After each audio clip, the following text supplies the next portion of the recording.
Bismillahirrahmanirrahim. Assalamu alaikum wa rahmatullahi wa barakatuh.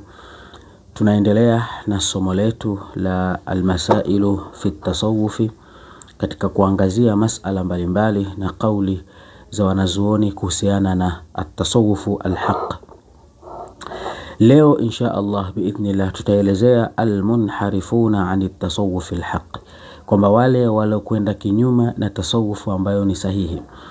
Ni kwamba katika fani hii ama katika somo hili la tasawuf au katika kipengele cha tasawuf, wako ambao walipita katika misingi sahihi katika masala ya tasawuf, na wako ambao walikwenda kinyume na misingi sahihi katika masala ya tasawuf.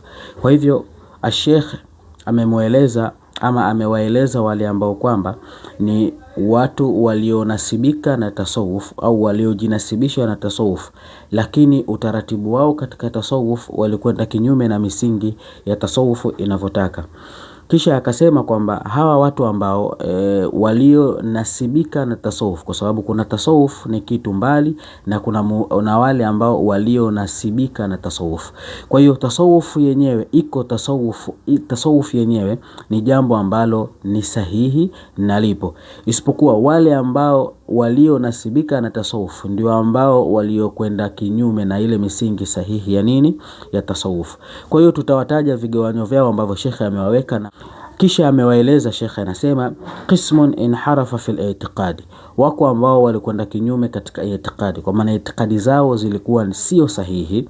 Kalqailina biwahdati alwujudi, kama wale waliozungumza masala ya wahdatu alwujudi, au itajisimi, au wakaingia katika tajisimi, katika kumnasibishia Mwenyezi Mungu Subhanahu wa Ta'ala viungo, au isqati taklif, au wale ambao walifikia kwamba kusema kwamba kuna hali atakayofikia mcha Mungu moja kwa moja huyo anakuwa sio mukallaf, wakafikia kusema huko wanahu dhalika min al-i'tiqadat al-batila, na mfano wa hayo katika masala ya itikadi yaliyokuwa ambayo sio sahihi.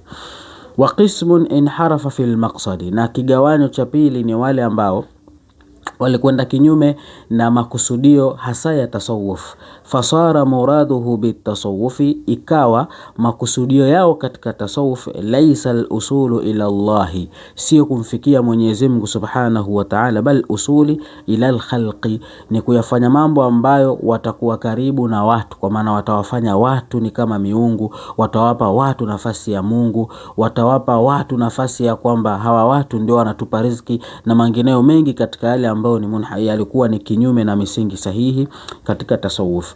Wa qismun baqiya fi rasmi at-tasawuf wa shaklihi, na liko kundi lingine lilibakia katika ule muundo wa tasawuf na vile tasawuf ambavyo inavyotakiwa.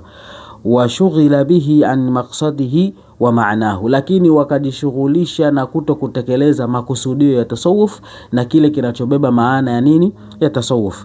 Wa madhumunahu, na yale makusudio ya nini, ya tasawuf. Fahuwa muhtamu bil madhhar duna al makhbar, hawa watu wakawa ni wenye kutilia umuhimu muonekano wa nje, lakini hawakutilia umuhimu kile kinachotakiwa kutengenezwa katika nafsi zao. Wadhanna anna dhalika huwa tasawuf, na wakadhani kwamba hilo ndio tasawuf ama nasufi anatakiwa kuwa hivyo. Pengine wakavaa mavazi ambayo ya kuchakaa, mavazi ambayo ukimtazama unaweza ukahisi kwamba huyu kweli ni mcha Mungu, huyu kweli ndio sufi wa uhakika, lakini kilichopo katika moyo wake ni kitu ambacho kipo kinyume na misingi ya at-tasawuf. Kwa hivyo haya ni makundi matatu ambayo Sheikh ameeleza kuhusiana na wale ambao kwamba walikwenda kinyume na ile misingi na utaratibu wa tasawuf. Kuwa nasi katika kipindi hichi tuweze kujua wanazuoni wanazungumza nini kuhusiana na tasawuf al-haq na tasawuf al-batil.